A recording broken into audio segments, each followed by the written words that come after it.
How to make Japanese grilled mackerel Saba Shioyaki. First, put on your favorite Japanese salt and pepper mix and let it sit for 20 minutes. Make sure it's on both sides. Do not let it sit for shorter or longer, otherwise it might become too salty or not flavorful enough.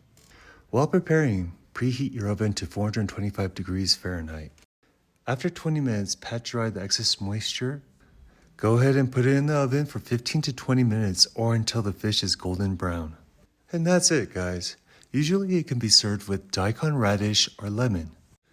Some people also like to use soy sauce and wasabi. But I like to put a little bit of butter on top and let that butter melt slowly. Instead of using a pan, you could also use parchment paper on top of a tray. Others like to put it skin side down, but I like the skin on top because it's more crunchy. And there we have it, guys. How to make Saba Shioyaki. Eat it with some rice and tell me what you guys think. If this helped, please like or comment. Really appreciate it. And bon appetit.